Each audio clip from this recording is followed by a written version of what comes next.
Hello students, আজকে আমি তোমাদের ক্লাস 12-এর ইতিহাসের তৃতীয় অধ্যায় থেকে বেশ কিছু গুরুত্বপূর্ণ শর্ট কোয়েশ্চেন নিয়ে আলোচনা করব।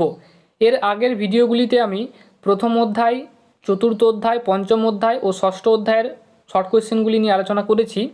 তোমরা যদি সেই ভিডিওগুলি না দেখে থাকো, নিচের ডেসক্রিপশন বক্সে লিঙ্ক দেওয়া আছে, তোমরা দেখে নিও। প্রথম কোয়েশ্চেন হচ্ছে, দেখো, বাংলায় আঞ্চলিক শক্তির উত্থান ঘটেছিল কবে, কার নেতৃত্বে?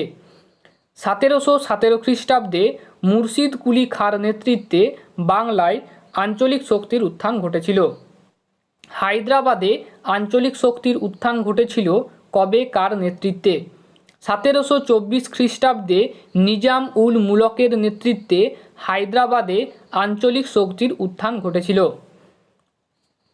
অযোধ্যায় আঞ্চলিক শক্তির উত্থান ঘটেছিল কবে, কার নেতৃত্বে? 1722 খ্রিস্টাব্দে সাদাত খাঁর নেতৃত্বে অযোধ্যায় আঞ্চলিক শক্তির উত্থান ঘটেছিল। হল্যান্ড বা নেদারল্যান্ডের অধিবাসীদের কি বলা হয়? হল্যান্ড বা নেদারল্যান্ডের অধিবাসীদের ডাচ বা ওলন্দাজ বলা হয়। কোন দেশের অধিবাসীদের দিনেমার বলা হয়? ডেনমার্কের অধিবাসীদের দিনেমার বলা হয়। ব্রিটিশ সরকার কোথায় ফোর্ট উইলিয়াম দুর্গ তৈরি করেন? ব্রিটিশ সরকার কলকাতায় ফোর্ট উইলিয়াম দুর্গ তৈরি করেন। ফারুকশিয়ারের ফরমান বা দস্তক কাকে বলে? 1717 খ্রিস্টাব্দে দিল্লির মোগল সম্রাট ফারুকশিয়ার ব্রিটিশ কোম্পানির অনুকূলে এক ফরমান জারি করেন। এতে বলা হয় যে কোম্পানি বার্ষিক 3000 টাকার বিনিময়ে বাংলায় বিনা শুল্কে বাণিজ্য করতে পারবে। একে ফারুকশিয়ারের ফরমান বা দস্তক বলে। ঐতিহাসিক ওরম ফারুকশিয়ারের ফরমানকে কি বলে অভিহিত করেছেন? ঐতিহাসিক ওরম ফারুকশিয়ারের ফরমানকে মহাসনদ বা ম্যাগনা কার্টা বলে অভিহিত করেছেন। কলকাতার নাম কে আলীনগর রেখেছিলেন? নবাব সিরাজউদ্দৌলা কলকাতার নাম আলীনগর রেখেছিলেন। অন্ধকূপ হত্যা কাকে বলে? ব্রিটিশ ঐতিহাসিক হলওয়েলের মতে বাংলার নবাব সিরাজউদ্দৌলার নির্দেশে কলকাতায় 146 জন ইংরেজ সৈন্যকে 18 ফুট লম্বা ও 14 ফুট 10 ইঞ্চি চৌড়া একটি ঘরে আটকে রাখার পরের দিন কিছু সৈন্য মারা যায়। এই ঘটনা ইতিহাসে অন্ধকূপ হত্যা নামে পরিচিত। পলাশির যুদ্ধ কবে, কাদের মধ্যে হয়েছিল? অথবা আলীনগরের সন্ধি কবে, কাদের মধ্যে হয়েছিল? 1757 খ্রিস্টাব্দে সিরাজউদ্দৌলা ও ব্রিটিশ ইস্ট ইন্ডিয়া কোম্পানির মধ্যে হয়েছিল। পলাশির যুদ্ধে সিরাজউদ্দৌলার কোন কোন সেনাপতি বিশ্বাসঘাতকতা করেছিল? জগৎ শেঠ রায়দুর্লভ ও মির্জাফর। জেনারেল ডুপ্লে কে ছিলেন? জেনারেল ডুপ্লে ছিলেন পন্ডিচেরির ফরাসি শাসনকর্তা। প্যারিসের সন্ধি কবে, কাদের মধ্যে হয়েছিল? 1763 খ্রিস্টাব্দে ইংরেজ ও ফরাসিদের মধ্যে প্যারিসের সন্ধি হয়েছিল। বিদারার যুদ্ধ কবে, কাদের মধ্যে হয়েছিল? 1759 খ্রিস্টাব্দে ইংরেজ ও ওলন্দাজদের মধ্যে বিদারার যুদ্ধ হয়েছিল। বক্সারের যুদ্ধ কবে, কাদের মধ্যে হয়েছিল? 1764 খ্রিস্টাব্দে ইংরেজ ও মোগল সম্রাট দ্বিতীয় শাহ আলম, বাংলার নবাব মীর কাসিম এবং অযোধ্যার নবাব সুজাউদ্দৌলার মধ্যে হয়েছিল। ইস্ট ইন্ডিয়া কোম্পানি কত খ্রিস্টাব্দে কার কাছ থেকে দেওয়ানির অধিকার পেয়েছিল? ইস্ট ইন্ডিয়া কোম্পানি 1765 খ্রিস্টাব্দে মোগল সম্রাট দ্বিতীয় শাহ আলমের কাছ থেকে দেওয়ানির অধিকার পেয়েছিল। বাংলায় দ্বৈত শাসন ব্যবস্থা কে চালু করেন? লর্ড ক্লাইভ বাংলায় দ্বৈত শাসন ব্যবস্থা চালু করেন। বাংলায় দ্বৈত শাসন ব্যবস্থার কে অবসান ঘটান? ওয়ারেন হেস্টিংস বাংলায় দ্বৈত শাসন ব্যবস্থার অবসান ঘটান। ব্রিটিশ সরকার কি উদ্দেশ্যে সিলেক্ট কমিটি গঠন করেন? ভারতবর্ষে ব্রিটিশ কোম্পানি তাদের কর্মচারীদের দুর্নীতি রোধ করার জন্য সিলেক্ট কমিটি গঠন করেন। দ্বৈত শাসন ব্যবস্থা কাকে বলে? ব্রিটিশ ইস্ট ইন্ডিয়া কোম্পানি 1765 খ্রিস্টাব্দে বাংলার দেওয়ানির অধিকার পেলে নবাবের হাতে আইনত বাংলার শাসনভার থাকলেও প্রকৃত শাসন ক্ষমতা কোম্পানির হাতে চলে যায়, যার ফলে বাংলায় একদিকে নবাবের এবং অন্যদিকে কোম্পানির শাসন প্রতিষ্ঠিত হয়, যা দ্বৈত শাসন নামে পরিচিত। প্রথম ইঙ্গ মহীশূর যুদ্ধ কবে কাদের মধ্যে হয়েছিল? কোন সন্ধির ফলে এই যুদ্ধের অবসান ঘটে? 1767 খ্রিস্টাব্দ থেকে 1769 খ্রিস্টাব্দ পর্যন্ত মহীশূরের রাজা হায়দার আলী ও ব্রিটিশ কোম্পানির মধ্যে হয়েছিল। 1769 খ্রিস্টাব্দে মাদ্রাজের সন্ধি দ্বারা এই যুদ্ধের অবসান ঘটে। দ্বিতীয় ইঙ্গ মহীশূর যুদ্ধ কবে কাদের মধ্যে হয়েছিল? কোন সন্ধির ফলে এই যুদ্ধের অবসান ঘটে? 1780 খ্রিস্টাব্দ থেকে 1784 খ্রিস্টাব্দ পর্যন্ত ব্রিটিশ কোম্পানি ও মহীশূরের রাজা হায়দার আলী এবং তার পুত্র টিপু সুলতানের মধ্যে হয়েছিল। 1784 খ্রিস্টাব্দে ম্যাঙ্গালোরের সন্ধি দ্বারা এই যুদ্ধের অবসান ঘটে। তৃতীয় ইঙ্গ মহীশূর যুদ্ধ কবে কাদের মধ্যে হয়েছিল? কোন সন্ধির ফলে এই যুদ্ধের অবসান ঘটে? 1790 খ্রিস্টাব্দ থেকে 1792 খ্রিস্টাব্দ পর্যন্ত ব্রিটিশ কোম্পানি ও মহীশূরের সম্রাট টিপু সুলতানের মধ্যে হয়েছিল। 1792 খ্রিস্টাব্দে শ্রীরঙ্গপত্তমের সন্ধি দ্বারা এই যুদ্ধের অবসান ঘটে। চতুর্থ ইঙ্গ মহীশূর যুদ্ধ কবে কাদের মধ্যে হয়েছিল? 1799 খ্রিস্টাব্দে ব্রিটিশ কোম্পানি ও মহীশূরের সম্রাট টিপু সুলতানের মধ্যে হয়েছিল। ভারতের ম্যাকিয়াভেলি বলা হয় কোন মারাঠা নেতাকে? ভারতের ম্যাকিয়াভেলি বলা হয় নানা ফড়নবিসকে। সলবাইয়ের সন্ধি বা সলবাইয়ের চুক্তি বা সন্ধি কবে কাদের মধ্যে হয়েছিল? এই সন্ধির শর্তগুলি কী ছিল? 1782 খ্রিস্টাব্দে ব্রিটিশ কোম্পানি ও মারাঠাদের মধ্যে সলবাইয়ের সন্ধি হয়েছিল। এই সন্ধির শর্তগুলি হলো, 1 নম্বর হচ্ছে ইংরেজরা দ্বিতীয় মাধব রাওকে পেশোয়া বলে মেনে নেয়। 2 নম্বর হচ্ছে রঘুনাথ রাওকে বছরে 3 লক্ষ টাকা দেওয়ার সিদ্ধান্ত হয়। 3 নম্বর হচ্ছে ইংরেজরা সলসেট, থানে ও বোম্বাই সংলগ্ন কিছু অঞ্চল দখল করে। বেসিনের সন্ধি কবে কাদের মধ্যে হয়েছিল?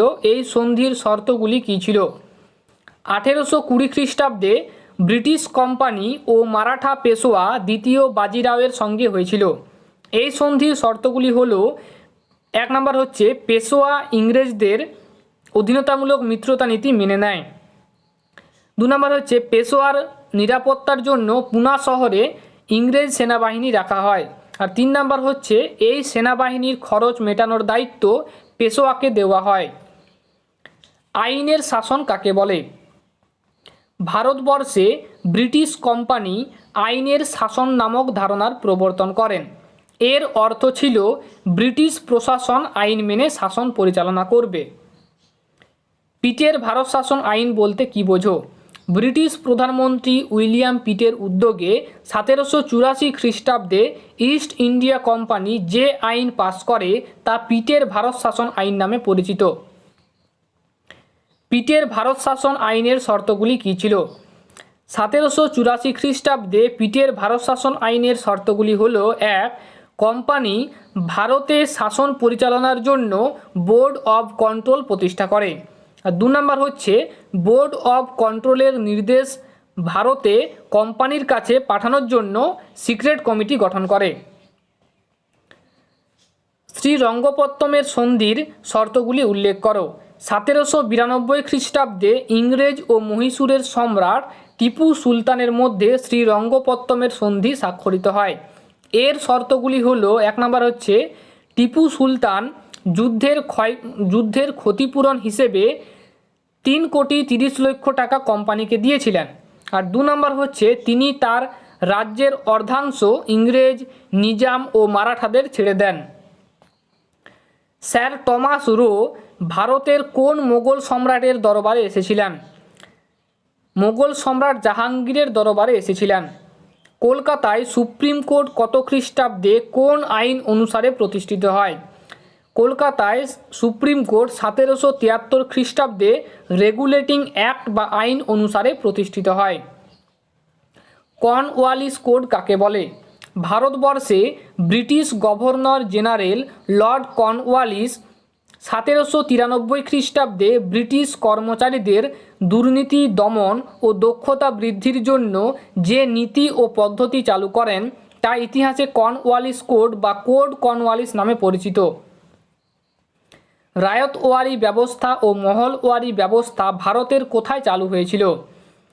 দক্ষিণ ও দক্ষিণ পশ্চিম ভারতে রায়তওয়ারি ব্যবস্থা চালু হয়েছিল, আর উত্তরপ্রদেশ, উত্তর পশ্চিম সীমান্ত প্রদেশ ও মধ্য ভারতে মহলওয়ারি ব্যবস্থা চালু হয়। অমৃতসরের সন্ধি কবে কাদের মধ্যে হয়েছিল? 1809 খ্রিস্টাব্দে ব্রিটিশ বড়লাট লর্ড মিন্টো ও পাঞ্জাবের শিখ নেতা রণজিৎ সিংহের মধ্যে হয়েছিল। লাহোরের সন্ধি কবে কাদের মধ্যে হয়েছিল? 1846 খ্রিস্টাব্দে ইংরেজ ও শিখদের মধ্যে হয়েছিল। রেগুলেটিং অ্যাক্ট কবে কী উদ্দেশ্যে চালু হয়েছিল? 1773 খ্রিস্টাব্দে ব্রিটিশ প্রধান লর্ড নর্থের আমলে ভারতে ব্রিটিশ ইস্ট ইন্ডিয়া কোম্পানির কাজকর্মের উপর নিয়ন্ত্রণ প্রতিষ্ঠা করার উদ্দেশ্যে রেগুলেটিং অ্যাক্ট বা নিয়ন্ত্রণ আইন পাস করা হয়। ভারতবর্ষে কবে কোথায় সুপ্রিম কোর্ট প্রতিষ্ঠিত হয়েছিল? এর প্রথম প্রধান বিচারপতি কে ছিলেন? 1774 খ্রিস্টাব্দে কলকাতায় ভারতের সুপ্রিম কোর্ট প্রতিষ্ঠিত হয়। এর প্রথম প্রধান বিচারপতি ছিলেন স্যার এলিজা ইম্পে। ভারতের প্রথম ভাইসরয় কে ছিলেন? ভারতের প্রথম ভাইসরয় ছিলেন লর্ড ক্যানিং। ভারতবর্ষে প্রকৃত আমলাতন্ত্রের প্রবর্তন করেন কে? ভারতবর্ষে প্রকৃত আমলাতন্ত্রের প্রবর্তন করেন লর্ড কর্নওয়ালিস। ভারতের সিভিল সার্ভিসের জনক কাকে বলা হয়? ভারতের সিভিল সার্ভিসের জনক বলা হয় লর্ড কর্নওয়ালিসকে। ভারতবর্ষে ফোর্ট উইলিয়াম কলেজ কেন প্রতিষ্ঠিত হয়েছিল? ভারতবর্ষে ইংরেজ কর্মচারীদের জাতীয় ভাষা, সংস্কৃতি, সামাজিক রীতিনীতি প্রভৃতি বিষয়ে প্রশিক্ষণ দেওয়ার উদ্দেশ্যে লর্ড ওয়েলেসলি 1800 খ্রিস্টাব্দে কলকাতায় ফোর্ট উইলিয়াম কলেজ প্রতিষ্ঠা করেন। সিভিল সার্ভিস গভর্নরের দক্ষিণ হস্ত হলে সেনাবাহিনী ছিল তার বাম হস্ত। এই উক্তিটি কার? ঐতিহাসিক পার্সিভাল স্পিয়ারের। ভারতবর্ষে কি উদ্দেশ্যে পিল কমিশন গঠিত হয়? ভারতবর্ষে সামরিক বিষয়ে তদারকির উদ্দেশ্যে পিল কমিশন গঠিত হয়েছিল। কে কবে ভ্রাম্যমাণ কমিটি গঠন করেন? British governor general Warren Hastings 1772 খ্রিস্টাব্দে ভ্রাম্যমাণ কমিটি গঠন করেন। কে কবে আমিনি কমিশন গঠন করেন? ওয়ারেন হেস্টিংস 1776 খ্রিস্টাব্দে আমিনি কমিশন গঠন করেন। ভারতবর্ষে রাজস্ব বোর্ড বা বোর্ড অফ রেভিনিউ কে কবে প্রতিষ্ঠা করেন? 1773 খ্রিস্টাব্দে লর্ড ওয়ারেন হেস্টিংস ভারতবর্ষে রাজস্ব বোর্ড বা বোর্ড অফ রেভিনিউ প্রতিষ্ঠা করেন। ভারতবর্ষে কে কবে চিরস্থায়ী বন্দোবস্ত চালু করেন? 1793 খ্রিস্টাব্দে লর্ড কর্নওয়ালিস ভারতবর্ষে চিরস্থায়ী বন্দোবস্ত চালু করেন। বাংলার কৃষক বইটি কার লেখা? বাংলার কৃষক বইটি রমেশচন্দ্র দত্তের লেখা। রায়তওয়ারি ব্যবস্থা কে কবে কোথায় চালু করেন? 1820 খ্রিস্টাব্দে আলেকজান্ডার রিড ও টমাস মনরো দক্ষিণ ও দক্ষিণ পশ্চিম ভারতে রায়তওয়ারি ব্যবস্থা চালু করেন। ভারতবর্ষে মহলওয়ারি ব্যবস্থা কবে কোথায় চালু হয়েছিল? 1822 খ্রিস্টাব্দে গাঙ্গেয় উপত্যকা, উত্তর ও উত্তর পশ্চিম ভারতে মহলওয়ারি ব্যবস্থা চালু হয়েছিল। ভারতবর্ষে ব্রিটিশ কোম্পানি এজেন্সি ব্যবস্থা কবে চালু করে?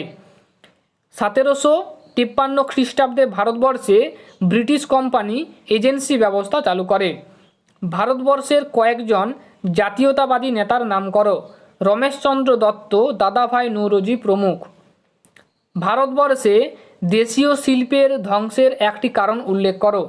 ইংল্যান্ড থেকে সস্তা দামে বিভিন্ন পণ্য ভারতের বাজারে প্রবেশ করলে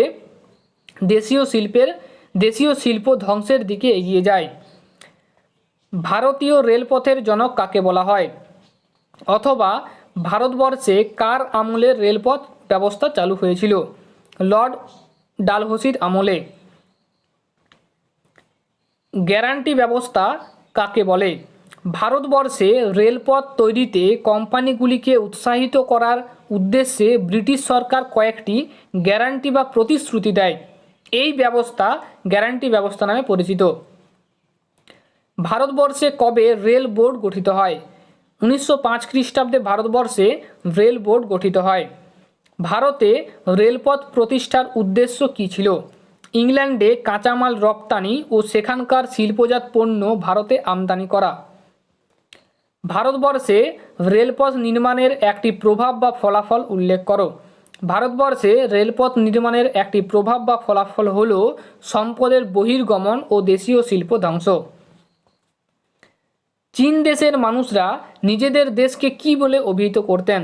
চীন দেশের মানুষরা নিজেদের দেশকে স্বর্গীয় দেশ বলে অভিহিত করতেন। ক্রমনিম্ন পরিশ্রুত নীতি বা চুইয়ে পড়া নীতি কাকে বলে? টমাস মেকলে মনে করতেন যে ভারতে উচ্চ ও মধ্যবিত্ত শ্রেণীর মধ্যে পাশ্চাত্য শিক্ষার বিস্তার ঘটলে তা ক্রমে ভারতের সাধারণ ও নিম্ন শ্রেণীর মানুষের মধ্যে ছড়িয়ে পড়বে। মেকলের এই নীতিকে ক্রমনিম্ন পরিশ্রুত নীতি বা চুইয়ে পড়া নীতি বলে। কোন ইউরোপীয় জাতি সর্বপ্রথম জলপথে চীনে প্রবেশ করে? পর্তুগিজরা। চুক্তি বন্দর কাকে বলে? প্রথম আফিমের যুদ্ধে পরাজিত চীন নানকিংয়ের সন্ধির মাধ্যমে তাদের 5টি বন্দর যথা ক্যান্টন, সাংহাই, অ্যামোই, নিংপো, ফুলার বন্দরগুলিকে ইউরোপীয়দের জন্য খুলে দেওয়া হয়। এই বন্দরগুলিকে চুক্তি বন্দর বলে। আইগুনের সন্ধি কবে কাদের মধ্যে হয়েছিল? 1858 খ্রিস্টাব্দে সোভিয়েত রাশিয়া ও চীনের মধ্যে আইগুনের সন্ধি হয়েছিল। পিকিংয়ের সন্ধি কবে কাদের মধ্যে হয়েছিল? 1860 খ্রিস্টাব্দে ইংল্যান্ড ও চীনের মধ্যে পিকিংয়ের সন্ধি হয়েছিল। গগের চুক্তি কবে কাদের মধ্যে হয়েছিল? 1843 খ্রিস্টাব্দে ইংল্যান্ড ও চীনের মধ্যে গগের চুক্তি হয়েছিল। বক্সার বিদ্রোহ কবে কোথায় হয়েছিল? 1899 খ্রিস্টাব্দে চীনে বক্সার বিদ্রোহ হয়েছিল। ভারতবর্ষে পাশ্চাত্য শিক্ষা বিস্তারের জন্য কে লর্ড আমহার্স্টকে চিঠি লিখেছিলেন? রাজা রামমোহন রায়। রুদ্ধদ্বার নীতি কাকে বলে? ইউরোপ থেকে চীনে আসা বণিকদের বাণিজ্য করা নিষিদ্ধ ছিল। চীন সম্রাটের বিশেষ অনুমতি ছাড়া কোনো ইউরোপীয় চীনে প্রবেশ করতে পারত না। চীনে বিদেশিদের প্রবেশের এই বাধাকে রুদ্ধদ্বার নীতি বলে। চীনকে আধা উপনিবেশ বলে কেন? সমগ্র চীনের ওপর বিদেশি শক্তিগুলি দখল করতে না পারায় সেখানে রাজাই ছিলেন চীনের শাসক। তাই চীনকে বিদেশি শক্তির উপনিবেশ বলা যায় না, তবে আধা উপনিবেশ বলা যেতে পারে। কবে কার নেতৃত্বে গণপ্রজাতান্ত্রিক চীনের প্রতিষ্ঠা হয়? অথবা কে কবে গণপ্রজাতান্ত্রিক বা সাধারণতান্ত্রিক চীনের প্রতিষ্ঠা করেন? 1949 খ্রিস্টাব্দে মাও সেতুং। বাংলা তথা ভারতবর্ষের প্রথম গভর্নর জেনারেল কে ছিলেন? বাংলা তথা ভারতবর্ষের প্রথম গভর্নর জেনারেল ছিলেন লর্ড ওয়ারেন হেস্টিংস। সর্বপ্রথম চা গাছ কে আবিষ্কার করেন? সর্বপ্রথম চা গাছ আবিষ্কার করেন রবার্ট ব্রুস। ভারতবর্ষে কবে কোথায় সর্বপ্রথম কয়লা খনি আবিষ্কৃত হয়? পশ্চিমবঙ্গের রানীগঞ্জে 1814 খ্রিস্টাব্দে। হোয়ামকোয়ার চুক্তি কবে কাদের মধ্যে হয়েছিল? 1844 খ্রিস্টাব্দে ফ্রান্স ও চীনের মধ্যে হোয়ামকোয়ার চুক্তি হয়েছিল। আধুনিক পাঞ্জাবের জনক কাকে বলা হয়? লর্ড ডালহৌসিকে আধুনিক পাঞ্জাবের জনক বলা হয়। ভারতের কোন ব্রিটিশ গভর্নর জেনারেল চা কমিটি গঠন করেছিলেন? Lord William Bentinck. অবশিল্পায়ন কাকে বলে? ব্রিটিশ শাসনকালে ভারতবর্ষে বস্ত্র শিল্প বিভিন্ন কারণে ধ্বংস হয়। এইভাবে কোনো শিল্প যদি ধ্বংস হয় এবং কোনো নতুন শিল্প প্রতিষ্ঠিত না হয় তখন তাকে অবশিল্পায়ন বলে। ভারতের কবে কোথায় প্রথম লৌহ ইস্পাত কারখানা প্রতিষ্ঠিত হয়? 1820 খ্রিস্টাব্দে মাদ্রাজের পোর্টো নোভোতে। সম্পদের বহির্গমন বা নির্গমন কাকে বলে? 1757 খ্রিস্টাব্দে পলাশির যুদ্ধের পর থেকে ব্রিটিশ কোম্পানি ও কোম্পানির উচ্চপদস্থ কর্মচারীরা ভারত থেকে প্রচুর অর্থ সম্পদ ইংল্যান্ডে নিয়ে যেতে থাকে। একে সম্পদের বহির্গমন বা নির্গমন বলে। ভারতবর্ষে কে কবে কোথায় প্রথম পাটকল চালু করে? জর্জ অকল্যান্ড 1855 খ্রিস্টাব্দে রিসরায়। ভারতবর্ষে কে কবে কোথায় টিস্কো বা tata iron and steel company প্রতিষ্ঠা করেন?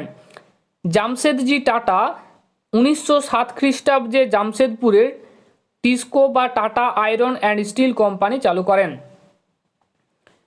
কাকে ভারতের ব্রিটিশ শাসনের ইস্পাত কাঠামো বলা হয়? আমলাতন্ত্রকে ভারতের ব্রিটিশ শাসনের ইস্পাত কাঠামো বলা হয়। আমলাতন্ত্রকে ব্রিটিশ শাসনের ইস্পাত কাঠামো বলে কেন? ভারতবর্ষে ব্রিটিশ শাসনকালে আমলাতন্ত্র এক সুদক্ষ ও ক্ষমতাবান শ্রেণী হিসেবে আত্মপ্রকাশ করে। এরা যথেষ্ট দক্ষতার সঙ্গে ব্রিটিশ শাসন ব্যবস্থাকে পরিচালনা করত, তাই একে ব্রিটিশ শাসনের ইস্পাত কাঠামো বলে। ভিডিওটি ভালো লাগলে লাইক করো, আর আরও এরকম ভিডিও পেতে চ্যানেলটি সাবস্ক্রাইব করে পাশে থাকা বেল আইকনটি ক্লিক করে দিও। ধন্যবাদ।